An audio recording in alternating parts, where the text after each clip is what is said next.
broadcast network, AFTERBUZZ TV. Over 20 million weekly downloads in over 150 countries, and your number one source for after-show entertainment.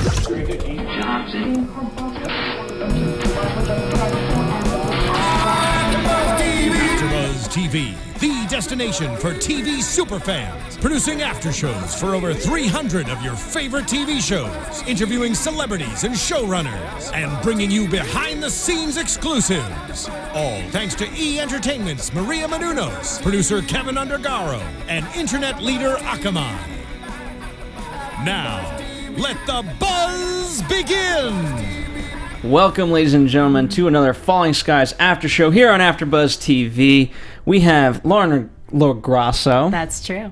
And I'm your host, Phil Svitek. And as promised, we have brought Hal from the show, also known as Drew Roy. Yay. Well, hello. Thanks for having me. Of course. We knew we had to, so many fans were so excited to have you, so we knew we had to deliver. I'm glad to be back, because we did this last season, and we did. Had a blast. That's right. Well, I'm glad you had a blast, so you would come back. Yeah. So we'll obviously kind of, he'll chime in as we discuss the episode, and then of course we'll have a big Q&A towards the end. So if there's questions, you don't forget to use the hashtag Falling Skies, and Marissa and everyone else will kind of help monitor it, and we'll get those. But Lord knows, Lauren and I have plenty of our own. Yes, we do. Many questions. All scribbled down. I tried to take a peek and I couldn't read it. It's all gibberish. And my brain was just working so fast I could barely get the words out. But let's start with overall impressions for this episode. For me, if I'm to start it, I really liked it. The episode's called "Everyone Has Their Reasons," and as we get to meet more and more people, and we've kind of slowly been meeting more people, they really do, and not everyone is going to agree with the Mason militia. And so that presents a problem, and in this case, a huge problem. So I liked seeing kind of the dissection of that, and this is the old world in terms of procedures, and sometimes they are not always right. And that's what Matt, with his little diary, has been writing down of how to make things better. We got to make things better here. But that's I like tonight's episode. Yeah, it was intense. If I had one word for it, it would be ouch. I feel like there was a lot of pain in many different ways displayed throughout the episode. Lots of questions were raised from it as well. So I think next episode's going to be very interesting to see how that all plays out. And they had very legitimate questions. I mean, we're claiming to have done all kinds of ridiculous things. Right. So we do look a little suspicious that we have this involvement with the aliens that we have. But then again, they do too. Yeah, and that's part of what I like is obviously there's been these little footprints left from the writing, and these are honest questions of like, how did you get back? How did you do this? And it's and we've overlooked them and because we've trusted the characters in that way. But it's a nice reminder of like, oh yeah, sometimes you gotta question it. You did go to the moon, and how did we get back? Right. That's a good one. Yeah. I like that Tom said, I have no idea. I really love that don't moment, know. because you can see on his face, he's like, you got me. Yeah, great question. If you weren't there, it does look odd. Indeed. But let's start with kind of something that takes place away from most of our characters, and that's Dingy and Cochise, and this, as they call it, the Enigma machine. Which, for those of you, if you've seen The Imitation Game, that in itself took 2 hours just to build and figure out how to crack that. So it'll be interesting if these guys can crack it a little bit faster than that. It looks like it's cracking them. Yes. They're cracking it. There's a little give and take for sure. Everything. How do you think? I mean, we obviously don't necessarily get too much development other than in the sense of I like the correlation between this is a Steven Spielberg produced show, and it's kind of the Indiana Jones effect of like, all right, let's put something in its place and we'll take this out of here, and that's how we'll transport it. But interesting. But I didn't think of that correlation. Now that you mention it, he's on to something. True, he is. Yep. Brilliance. And I like these sort of things, but they always irk me because this is one of those that obviously we have to wait to see how it fully develops. We're moving in the right direction now. They're taking it to the base, the naval base. But I mean, just that in itself, like what's going to happen once they bring this piece of technology, knowing what the episode is all about? Are they going to be shot on sight for treason of their own? Possibly. That would be good. I We got a lot of good. people that are making it a long way on this show. Yeah, you want to see some of them taken may out. need to be imminent. Oh man, Oh that's man, it'd be sad for the audience though. I'd be so sad if Cochise died. Oh, that would be bad. I would really break my We heart. already almost lost We him. almost lost him. I can't take a second. I know, that was a sad one.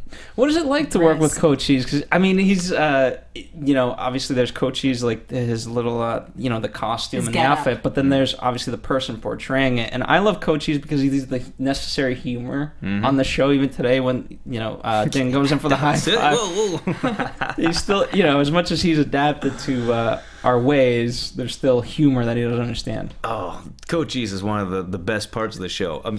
He's a guy. Doug Jones is in this costume, and Doug is a very slender, tall guy in general. Then you put him in this outfit, and this thing looks incredible. There is a CGI layer that they put on top of him from what we see, but his eyes are just crystal clear. You can see into them on the actual costume. So when we're talking to him, I'm looking at you in the eye right now. When I'm talking to Cochise, I look in his eye, but he's actually looking through the nose area. So it wasn't until this season that we actually got decent at making eye contact with him, looking through his nose. Oh wow. Yeah. That's and fascinating. he understands what's going on, but you can't help but look at his fake eye when you're talking to Doug. They're beautiful. And watching Doug eat, oh. Does he eat through the mask? Oh, it's good. He doesn't eat much. He actually doesn't take the suit off all day. Testament to him, he could if he wanted to, but it's a real big process. And so he knows how much he can drink and how much he can eat to where he can make it through the whole day. But at lunch, he's Breakfast must be slowly big, putting huh? into his. It must be. Wow. But then you have to be careful, because what comes in is going to have to come out. Oh, and so- we That's shoot for true. 14 hours sometimes, maybe longer. So he doesn't go to the bathroom all Not day at all. long? No. Oh, I could It's never impressive, do huh? that. Wow. And he's the amazing. sweetest human being. We all love Doug like none other. We were on a boat one time. I think it was the finale of the 3rd season. Does that sound right? When we were in the bay on the big charter boat, or the. To was me, this- the history blends together. Yes, well, Right. so whenever we're taking out Boston, that one culmination of the season, and he was on the boat and it was kind of rocking back and forth, and he was getting a little queasy. And I was like, oh, no. if Doug pukes in the Cochise outfit, it is going to be too good. Oh man, I don't think you could recover from that. I don't know. I would video it, because I video him doing all kinds of things and put it on Twitter. That's Instagram. good. Yeah, That it's worth. BTS footage. Yeah, That good would be stuff. That would be funny. And any fun stories of I forget his actual name, but Dingham. Let's see. Fun Because stories. from a character perspective, I like him because I mean his bond with Matt. Mhm. I really love the development of that. Just because when Tom opened up this season of forget lawyers and blah blah, you're all now soldiers. And I think what's nice is that obviously arc of that in fact shouldn't hold true. And so he's great with technology. I just like Yeah, seeing he that. is. Yeah, we always need somebody like that, and he's the one who's lasted longest. Trevor is his name, not Trevor, but Trevor. Trevor. And another incredibly nice guy. But we started out with Uncle Scott way back in the day, and then he didn't make it to season 2 because we changed coasts in Canada. So unfortunately, we lost him. And then we had, oh man, what was that character's name? He never wore sleeves. What was his Sleeveless name? John. Sleeveless We all Mechanic loved him. John, yeah, as did Lourdes. And then he was replaced by another guy, and then we ended up with Dean Gotts. We always have to have somebody who can fix things. Oh yeah. It's a very pivotal part of our show, is being able to rig up anything out of absolutely nothing. But he's been the best because he came in last season, correct? And Yeah. when we took down the pillars. Yeah, the power. The ghetto, I think we call it. What do you call it? Yeah, you guys were Ghetto? stuck in the ghetto. Yeah. Yeah. And that's how you guys kind of escaped. You took down the electrical fences. It felt like Jurassic Park all over. Yeah, it did, didn't it? Yeah, I love how Pope played that stuff. That was fun. Very good. So again, not too much stuff there. It's just more speculation downline in terms of the storyline, but we'll see. I mean, their paths are intersecting. Obviously, Matt's headed back to them and trying to recruit them per Colonel Weaver's direction. So we'll see how that plays out. Question: how old is Matt supposed to be? 13, right? That's a good question. He is a good driver. I just got to hand it to the kid. I don't think he's been through driver's ed, but he is just zooming. He was blazing away on that. He's a Mason. Come on. Yeah, We can Masons do just know how to do everything. things naturally. Last episode, we talked about it. You got to teach these kids how to do various things. Here's Yeah. a 13-year-old. Yes, yes. Yeah, he's a man. Yeah. I like how Weaver snuck up behind Matt to tell him that he's going to go on this little mission. He full on creeps up behind him. Put his hand over his mouth. Yeah.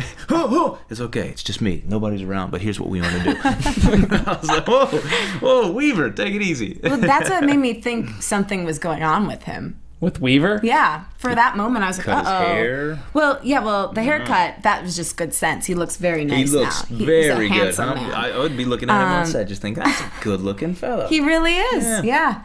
But when he did that, and when he stood up and tried to reason with Tom at the end, I thought, did that lady put whatever weirdness she has in her neck into him when they're eating breakfast?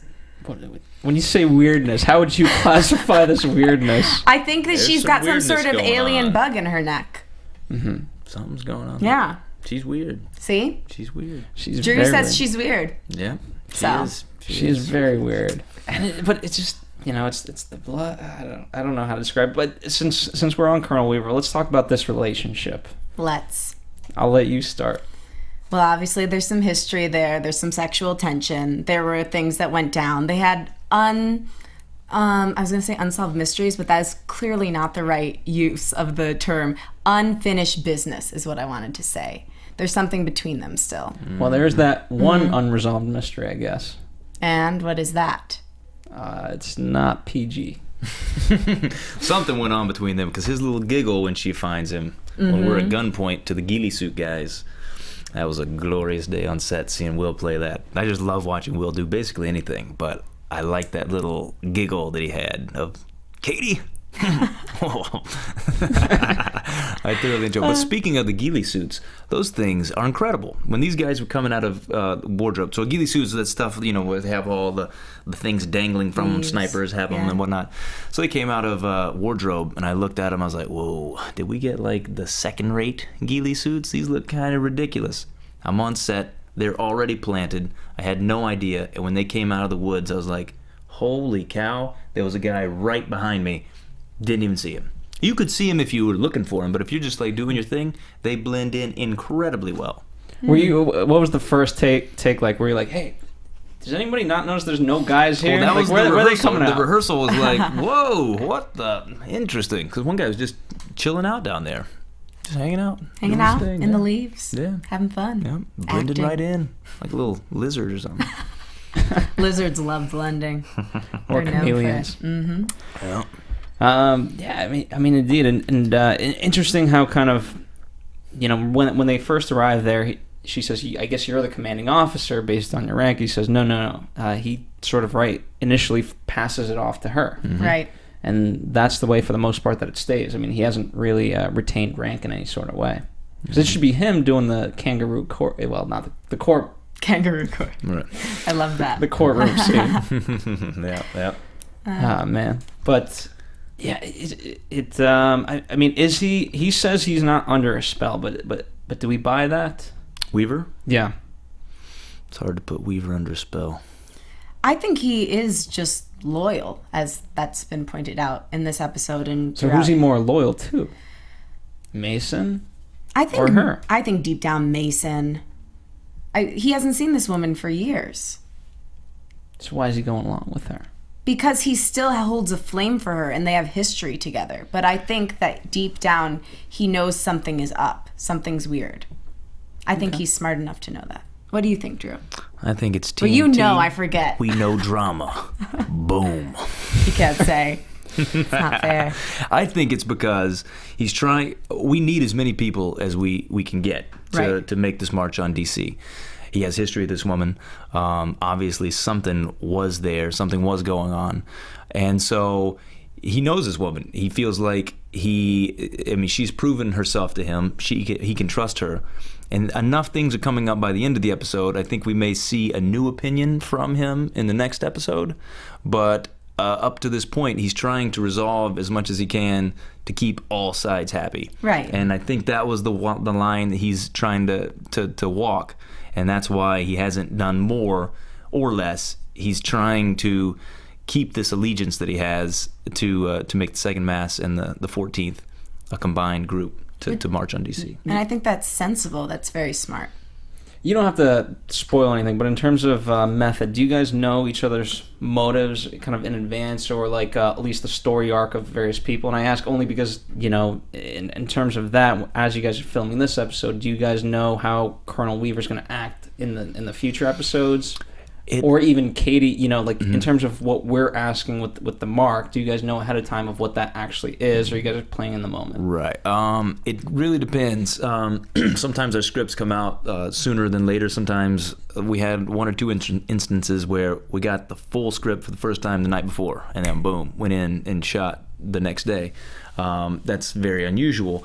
But we usually have an idea where things are going. I always like to not know unless it makes sense for where the arc I'm trying to make. So, like, for instance, Evil Hal, I wanted to know where I was going so that I could play it appropriately.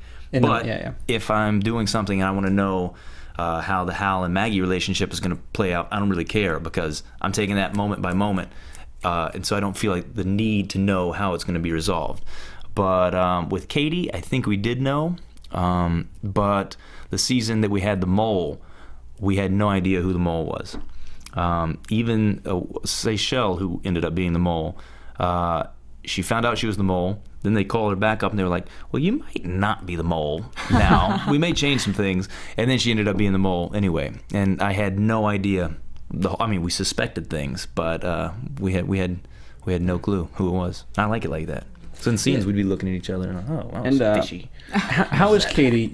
Just, you know, and I didn't write her name down just because this is the first episode, so I wasn't expecting her. But, you know, how was she kind of on set? What was it like to, you know, first time meeting her? Incredibly nice. I love her from The Office. Yeah, oh my sister God. came to visit me with her friend, and she was like, oh my Jan from The Office. Yeah. But when you come on to Falling Skies, unless you have already been a fan, you don't. I mean, it's hard to jump into this world and know all this stuff that's going on. So a lot of times our guest stars are quite curious as to, what does this mean? Right. So an Ishfini or an Ishfini? And so there's a lot of interaction we have with people, and she was open to hearing everything anybody had to say, and just was a lovely woman all around. Very cool. Yeah. Very cool. Well, her character is not so nice. Not so nice. No. Or is she? Who knows We yet? don't know. She's in a two-parter. Well, Gotta anyone love that's those. against the Masons is not good in my book. That's a good rule to follow. Well, because I mean, you know, you have even is his character name LT, or is that like Lieutenant? I thought that's why they were calling him that. Am I wrong? Yeah, the communications. Yeah, Wolf. Wolf. Yeah, Lieutenant Wolf. Yeah. So I mean, he was going against her, you know, and he was spewing to your character. I mean, in terms of the military, I don't know how much like you can. You know, shit talk your ranking officers, but he was going off. Hey, when the apocalypse hits, man, it's every man for himself. Right. But yes, he definitely was breaking some protocol. But she is doing some crazy things. I mean, she's saying that she wants as many people there to help as possible, and we're telling her, hey, we've got this whole group, and we have these other people moving in, and yet she's not wanting to reach out to them via the radio. A little fishy. And she's killing the people that do come in. Yeah, right? yeah. So she's just doing some odd.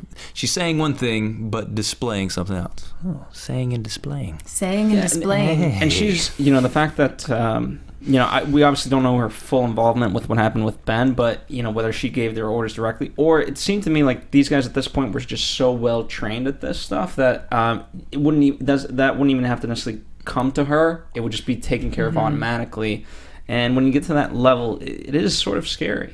Yeah. To think that's that just ingrained in these guys that she has taught them to be a certain way, and that's just how they react. Right. Yeah. I got that feeling too. They knew it would please her, so they did it, and then they ran to her and said, "Look at the good job we did."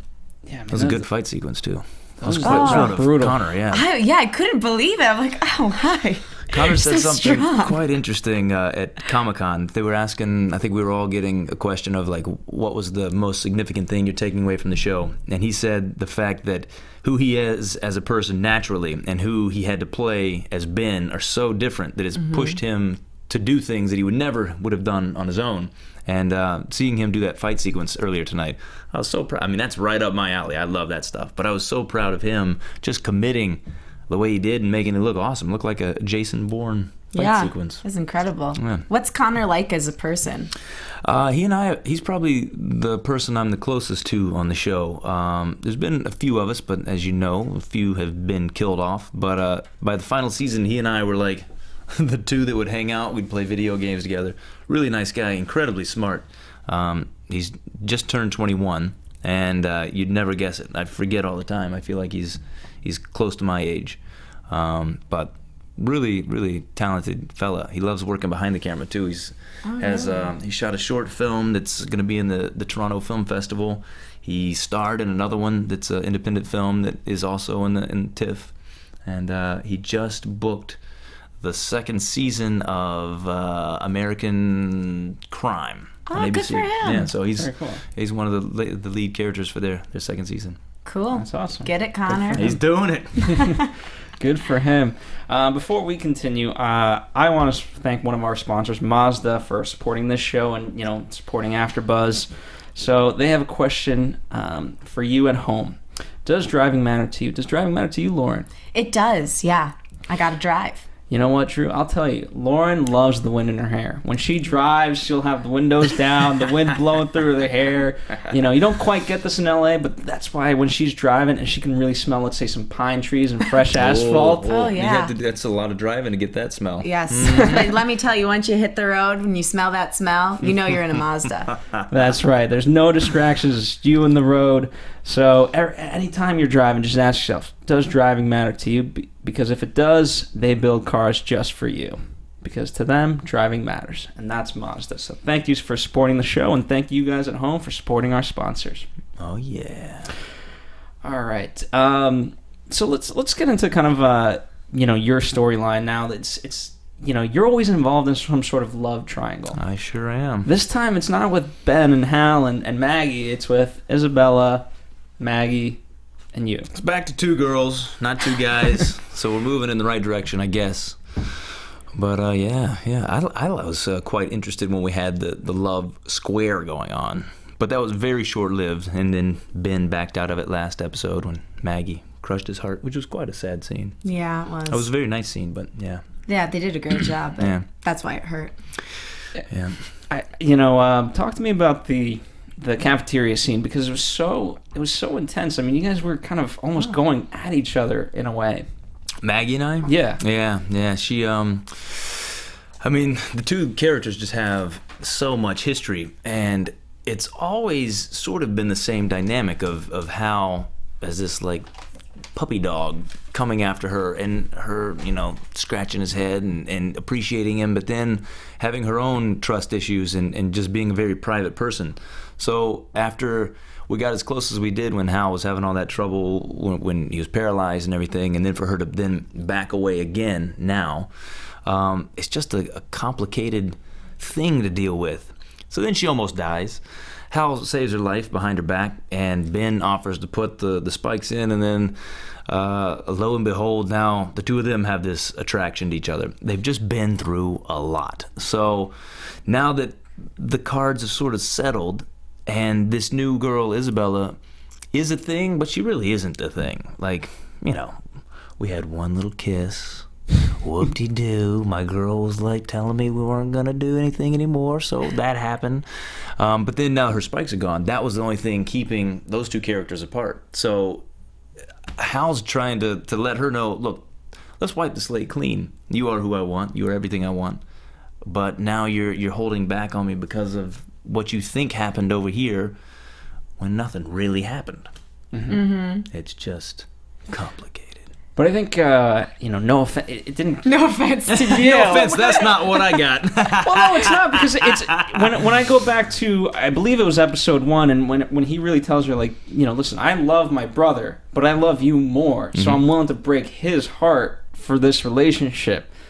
That that's when you're really pouring out your soul. In this episode, while that was the intention, it still I agree felt with like Phil. you guys were going toe-to-toe. Oh, no, we like, definitely were. I mean, Hal's a stubborn, hard-headed guy, and he's not always the most tactful, but that's where it was coming from. But yeah, well, we were having it out right then because we're not seeing eye to eye. Right.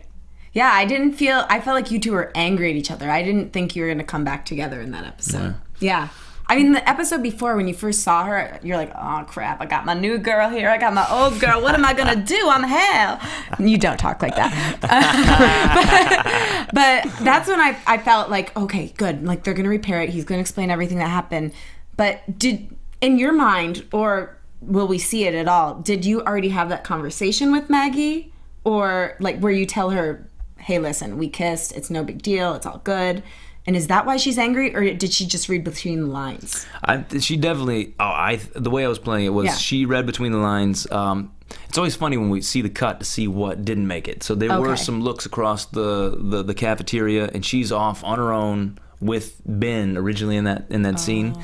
And so I'm sitting there with Catalina, who plays Isabella, and I can see her seeing me and choosing to not go this direction, to go that direction, and there's just so much of that kind of stuff. And I feel like when Hal goes over there to talk, there is a lot of misunderstanding, and she's jumping to conclusions, and Hal doesn't deal well with that. Like I was saying, he's not always the most tactful, and she pokes at Hal, and he pokes back, and next thing you know, they're just not happy with each other. But did you sit down next to Isabella? Because in the scene, you sat down with Isabella first, and kind of that. What was kind of going on there? Because I mean, in some sort of way, I'm trying to figure out how to best. I mean, that did you think it was going to be innocent, or did you in the back of your mind know, like, this is going to get me in trouble if I sit down next to this girl? Well, because the one guy, I can never remember his name, but he's the punk mean kid. one, is hitting on Isabella, and she's trying to get rid of him. And so Hal comes up to tell him, hey man,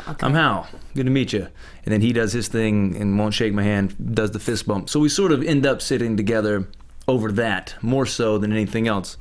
But I don't know. I mean, they write you into these scenes, and you just have to do whatever you can do. But I guess my justification was, I'm sitting here with her, you come sit here right here, Ben, you come sit right there. You guys have been doing this triangle thing all the time, and you say it's nothing, so this is nothing. I don't know. That's my best justification of it. I get that. That was the second mass table at the cafeteria. Just no one would join you guys. We're in a foreign, semi-hostile place. Yeah. Well, when I first know saw Hal loves kisses, so sure, you can't hate him. Who doesn't? They're nice. Yeah, I thought when you first sat down with Isabella, I thought you were, not you, but Hal. I thought Hal was choosing her at first.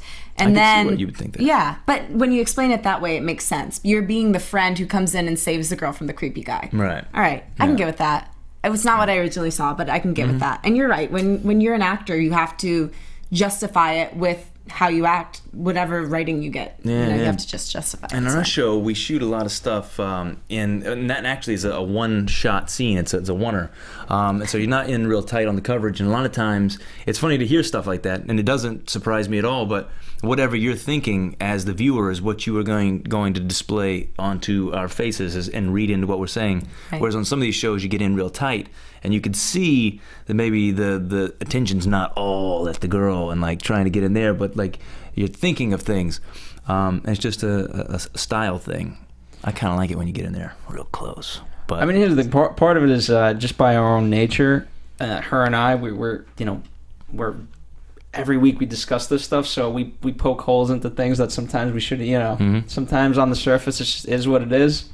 Right. But we go deeper. There's nothing wrong with that. Read into it. There's nothing wrong with that. I also get where your character is coming from, because it's like, girl, you've been messing around with my bro. Who are you to judge? Yeah, right? Yeah. Yeah. If they ever kissed, I'd catch them. It was Hal could just feel it. Yeah. Two of them are going for a kiss, little lights and spike. Oh, I knew it. Now, speaking of, we talked about Ben's big fight scene, but we got to watch Maggie's fight scene together. Oh. And you were just cheering her on. That was a phenomenal fight sequence in general. Yes. And that is the creeper guy that was hitting on Isabella first. Yeah. That started this whole misrepresentation that we've been talking about with your character. Screwing everything up. That's right. So to see it, literally. Disgusting. I wrote hashtag girl power during that scene. The Spice Girls would have been proud. They would have, because when she friggin' scissor grabs him and flips him upside down, I said, "Wow, when did she become a ninja?" Incredible. Okay, who does your fight choreography? That was insane. Dean Cho does our fight choreography. I can't remember the woman's name who was doubling Sarah at that time, but she is like one of the, she could possibly be the best in Vancouver, but she has done some incredible things. I think Sarah. I've never seen a move like that. Like I said, I was like, whoa, she's a ninja. Here's what it felt to me. It was great justification finally to see this guy be beaten up in this way, because what he did to Ben with those spikes, I mean, that was brutal. Mm-hmm. Brutal. So I mean, it literally felt like war crimes. Yeah, I mean, it was nasty. After what happened with, because we're just coming off of last episode, seeing what had happened to Maggie, and so that obviously that correlation is there, with her fighting him. So because she knew about it, so it was just a nice like cherry on top of this whole thing with him and what he's caused. I agree. I enjoyed it. I did too. I like that they're going to work together. She said, we're not going to go out and get martinis or anything. Don't worry about that. But we need to help each other and save each other right now. Yeah. Mm-hmm. It's just sort of the theme of the second mass. Yeah. Maybe we wouldn't be best friends outside of this, but we can coexist and we can help each other survive. I think that'll we'll see how that develops. That'll be a nice kind of start, easing the pain away, and maybe bring Hal and Maggie finally back together. Maybe. Maybe you not. know things. Not fair. We think so. I don't know. This is the final season. If we don't end up with Hal and Maggie, I don't know what I'm going to do. I know, right? It's been a long candle burning right there. I feel like if that's not the case, you're going to go back and make some phone calls. Like, hey, guys, the fans are going to flip. What's going to happen? Here, let me give you some numbers to call. Okay, perfect. No, don't break our hearts. I didn't give anything away there. Nothing.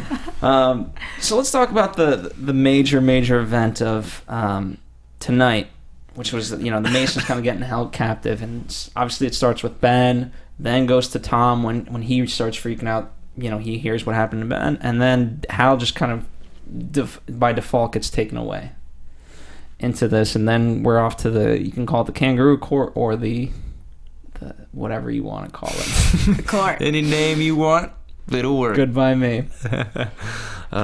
So what's the question? Is how that came about? I mean, the question is, right, the title of the episode is Everyone Has Their Reasons. Mm-hmm. And is this a good reason to do what they're doing? Tom's biggest kind of appeal in the court is, I hope you guys are writing this down, because when history comes to judge you, you took us away from the main purpose. Mm-hmm. And so is what they're doing justifiable? The naval base aside? Yeah. Well, it is quite confusing as you're watching it, because it does seem a bit irrational and extreme, especially for the viewers who've seen everything that Tom Mason has given up and all the good that he has done. But I think it's kind of hard to explain what's going on if we don't take in the fact of the last frame of the episode of what we see. And it's that Overlord. So I think that shines light onto possibly what's going on. What could that have something to do with what's going on in the room? Because if it's just a human being talking to another human being, and we're just pointing fingers at, I don't believe you can do that, well, I don't think you can do that either, that seems a bit silly in the apocalypse that we're in right now on the final home stretch. But if you throw in a little alien magic, well, then I think, maybe that's what the reason is.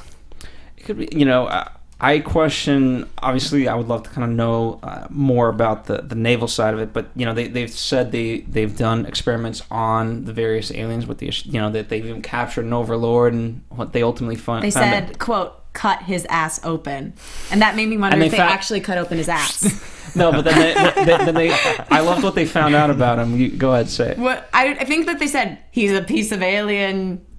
He was a son of a bitch. Okay, some bitch. They said some bitch. Some I bitch. remember. I read it on the closed captioning. I like how you guys have the closed captioning.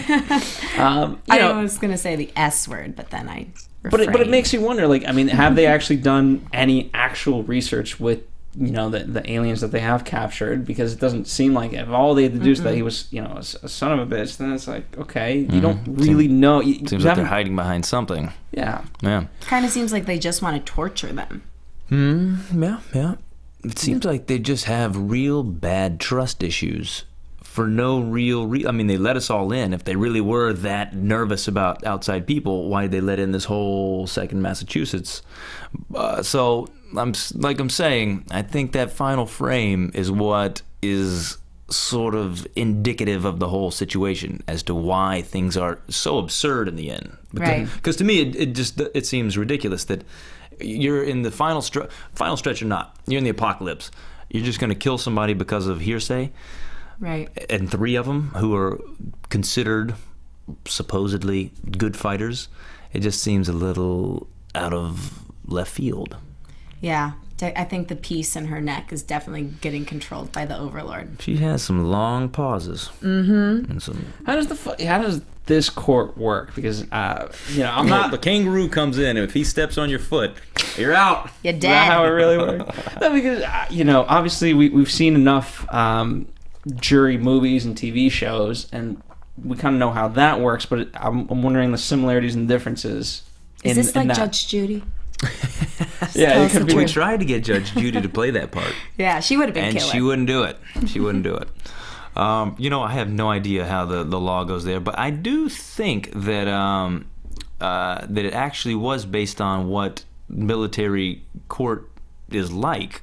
Yeah, and that's the cool part. So I'm not disagreeing with that by any means, but it's just strange that Colonel Weaver is the only one to kind of stand up, and obviously everyone's following orders and sitting down, and they don't know these people, so they wouldn't get up and to speak on their behalf.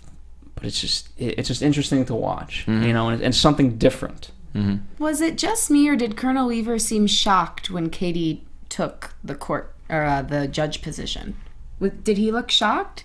Or is that how it normally goes? Is it the highest ranking official takes the position of judge? I think his shock came in with one of the first things that I can't remember what she said, but I don't think he was surprised that she was in that position, but I think he was surprised of the position she was taking on the situation. Got it. Based on their conversation right before that. Yeah, because it seemed like, I don't remember what it seemed like, but... Well, you said, like, the Katie I know would find the good in people. And clearly she's not doing that right now. Right. She's looking for the bad. She's looking. And, that Anne's not involved in this at all yet. So, I forget, does she know about this, or is that in the preview that she finds out? She finds out at the she knows that they're in the very brig. She knows that they're in the brig. She's been busy putting maggots into a man the whole episode. Those are real maggots. Oh, I had a feeling they were. And I wasn't on set that day, but I heard that they stink real bad, and so they would, she had to do it. So that guy had to have them on his body. Well, there was a prosthetic there, so the incision, or what looked like was this big wound, was the prosthetic. So it never was actually on his skin, but apparently they just kept letting the camera roll afterwards. I don't know, trying to catch the magic. And Moon's like, okay, that was long enough. I'm out of here.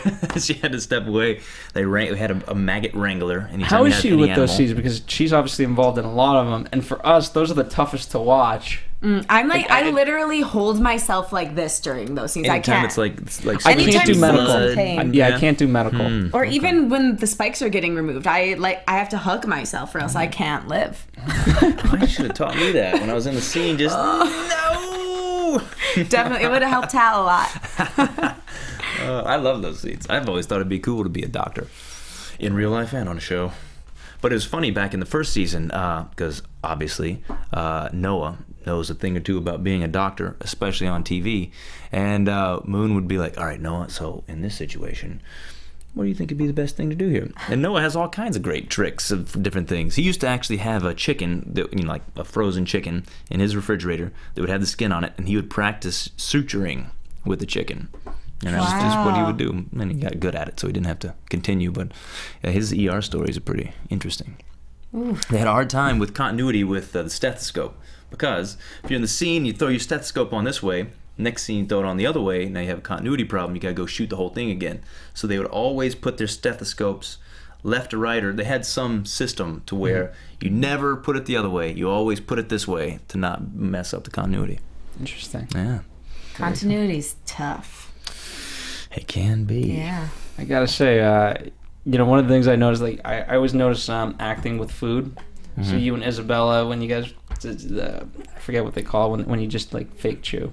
Oh, I get at it. I wasn't faking anything. In fact, that day I was like, guys, I always eat so much food because anytime we're presented with food, I would think that the characters would be very hungry. So I always make sure I'm going to town eating it. And it's like lukewarm. It's like carrots and peas and this weird meat. Yeah, what was that meat? I have weird meat. It looked like it. Weird meat. But yeah, I don't do any fake chewing. Some people do some fake chewing. Not this guy. Not this guy. He's a real chewer. I eat You heard it it all. here first, folks. I eat it up. Fair enough. Well, I think we've talked about the episode enough. Whatever we've kind of missed, feel free at home, write in the comments. We'll obviously kind of expand. We can take this offline as well. Lauren, why don't you give out your Twitter real fast? Oh, okay. At Logro, LOLOLOGRO.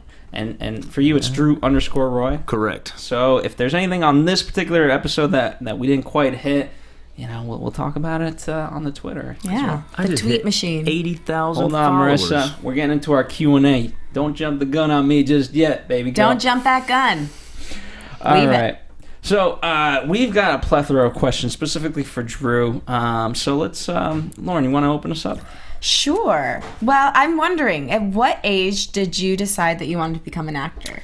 Ooh, that was, I'm from Alabama. I'd never been on stage in front of a camera. I decided that since my best buddies were in a band and they were looking to go somewhere, that I'd join them. So we picked Hollywood and I moved out knowing nothing. Wow. I would not recommend that. It took 5 years before I booked anything, and that's incredibly lucky. But really, it wasn't until they moved back home that I started focusing because we were having a good old time. But yeah, that's I came out for absolutely every wrong reason, just the glitz and the glamour of it, and I couldn't be happier being an actor, and not because of that stuff. That's no appeal at all anymore. You like telling stories. I like telling stories. Now, do you play instruments then? Because you're a musician, right? Well, they were all in the band. I Okay. was the wannabe actor, and who'd never acted. I can play a little guitar, but Okay. never with the band. You got like an E minor, C, I've got G. the main You got 6 those. chords, Good. and that's You it. play a lot with that. Yeah, you really can. Yeah. You can. Yeah, we had one of our parties. It was one of the death parties. I think it was the episode where we lost 3 people: Seychelles and Tector, and who else was that episode? Anyway, apologize for that guy or girl. But we had a party. We always have a party anytime somebody gets killed off in the show, and so I made it a point to learn how to play Hotel California and play it at that thing. And so everybody's singing and cheering along. I can't sing. So everybody else was singing, and I'm playing Hotel California, and I felt like a rock star. It's a good feeling. To all 20 people, I was like, yes! Well, speaking of being a rock star, you guys just got done with Comic-Con. Mm-hmm. And it was a little bit more than 20 people. It was. How was that experience? It is one of the coolest. You took away my line, because usually I describe it as that's the one weekend out of the year that I feel like a rock star. But even more than that, it's really the one weekend out of the year that I feel like I'm on a TV show. Because when we're shooting, I know what I'm doing. I know that we're doing something that's going to end up on TV and people watch it. A lot of people watch it. And but we're up there in Canada, in Vancouver, where it's on a small, obscure network, so nobody really recognizes us. And even when I'm back here, I don't get recognized that often. And when I do, it's usually pretty polite and gentle. So I don't feel like I'm on a TV show and, that it has that sort of appeal to it. But you go to Comic-Con, and it is incredible. I mean, just one of the biggest rooms I've ever been in, packed full of fans, all cheering. You can make a bad joke, as you've seen me do several times already tonight, and people laugh, and it's just the best. What was any bad jokes that you remember? No, I block them out. I don't try to remember those things. So do you like it when people approach you for an autograph or a picture, or does it kind of weird you out? It's neither here nor there. It really just depends on when it is and how you go about it. I've never been a fan of people freaking out, but that doesn't really happen much anymore. But back in my Hannah Montana days, Oh yeah, I'm sure you got a was lot my of taste of crying fame girls. right there. It was crazy. You could. I went to the mall one time, and a swarm of girls it's like they let out this call. So it's like one girl will see you, and there's this squeal that every other girl in that proximity knows somebody's around, and they'll all find you, and they just come crowding around. And a security guy had to come up to me and say, "All right, where are you trying to go?" And I was like, I was just kind of hanging out at the Grove. Let's go there. So he takes me to Nordstrom or something, and I just thought, wow, that's the craziest thing. Like, I'm just me. I was on 3 episodes of Hannah Montana, and these girls were just wild. I can only imagine what that would be like every single day. Right. But the Falling Skies fans are incredibly respectful. So how would you say the best way to approach you is? What would that be? Just, I guess just come up and be like, because sometimes people will recognize you and they don't know what it's from. That's always Right. kind of awkward, but I don't really care. It's just like, hey man, I know you from somewhere, right? And you just go, really just the way you'd meet anybody. Just Right. Don't squeal. Can you do squealing. an example of what the squeal sounds like for us? I'm curious because you described it so I think well. you have to be like this tall and a girl, but I can't even do it. I'm telling you, it's been too long since the squeal happened. Fair enough. My glory days are behind me. I think at least one of the biggest questions for me, it doesn't involve your storyline, but Pope. Mm-hmm.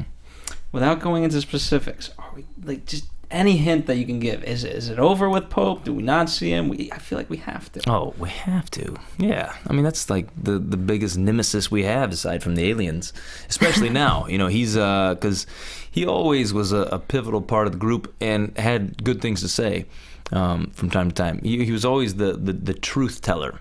Sometimes Tom Mason would get caught up in the politics and the heart of things, and Pope would always just cut right to the truth, which was annoying sometimes, particularly to Tom. But no, Pope's out there. He's very angry, and we will see him again, and it's pretty compelling. Interesting. Ooh. Something to look forward to. Yes, Very indeed. Should we talk about Sugar Mountain? We should. We would love to hear about this upcoming film you're going to be in. It's Jason premiering at Momoa? the Alaskan Film Festival, correct? Yeah. When is that? That is the first week in December. Okay. Okay. Yeah, we Fitting. shot in Seward, Alaska, which when my agent called me that we had the offer for it, he was like, well, the one bad thing is it's in Alaska. And I was like, wow, that's awesome. I don't even care if the story's bad. Let's do it. And it turned out to be a pretty fun little story. And we shot in Seward, Alaska, like I was saying, and it was just the prettiest, most beautiful place I've ever been. And we were lucky. It was 2 years ago, so that was when the East Coast was getting just absolutely bombed with all that snow. But on the West Coast, it actually wasn't that bad. So by the end of our 6-week shoot, we were losing snow. So we were having to limit where we could shoot. We were shooting with a moose one time, and they apparently shed their antlers antlers, and it had gotten too warm for them already. So we have a one-antlered moose in our movie, and they're actually very, very mean. They kill more people than bears do. Yep. They can kick you forward and backward.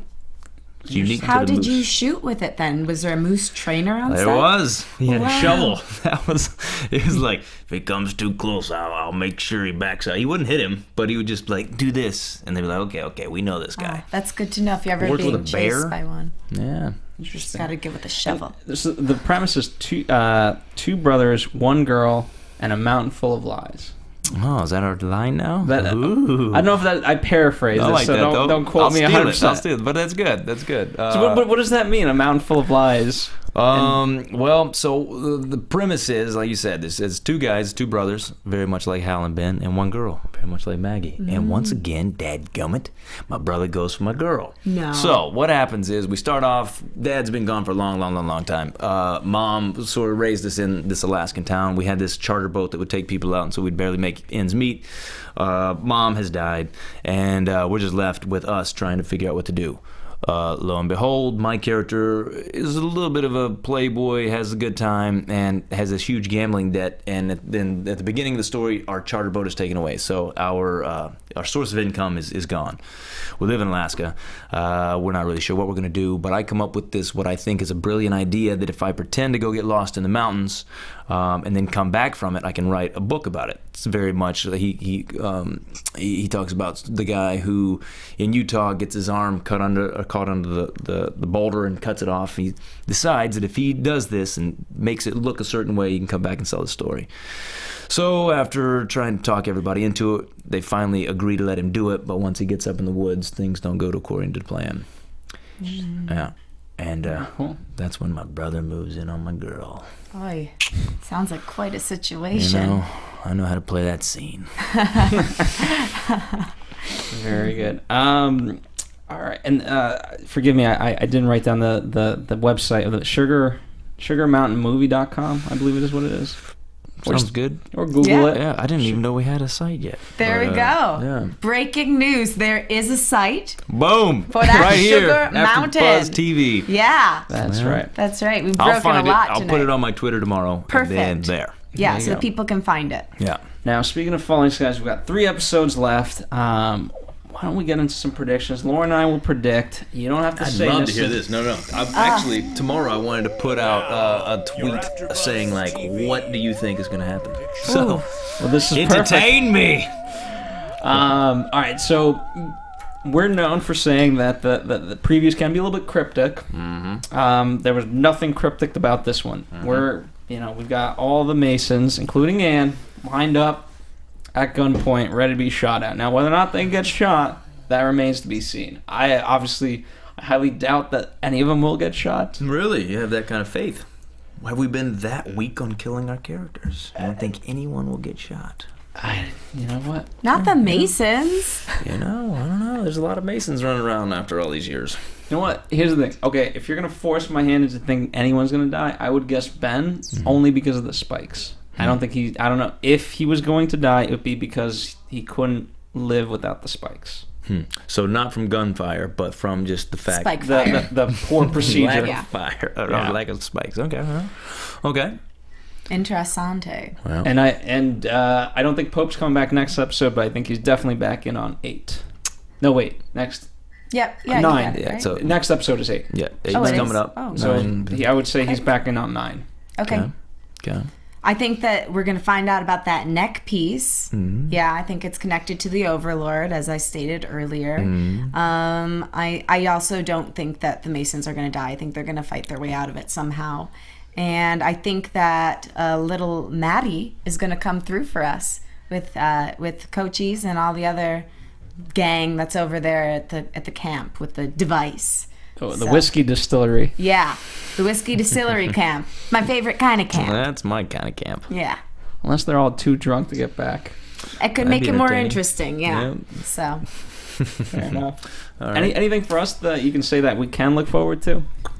Besides just the great 3 episodes? Oh yeah, we have 3 more. Everything will be wrapped up. People always want to know is it going to be sort of left open or will we wrap things up? Things are explained as to why the aliens are here and all that stuff. I have my own spin-off that's happening. Cochise and I, we take off into outer space.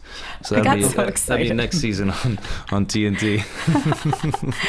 it should be like nothing to do with aliens or anything besides Cochise is an alien. It should just be like the Odd Couple with Yeah. you two living together in a spaceship. I'd love it.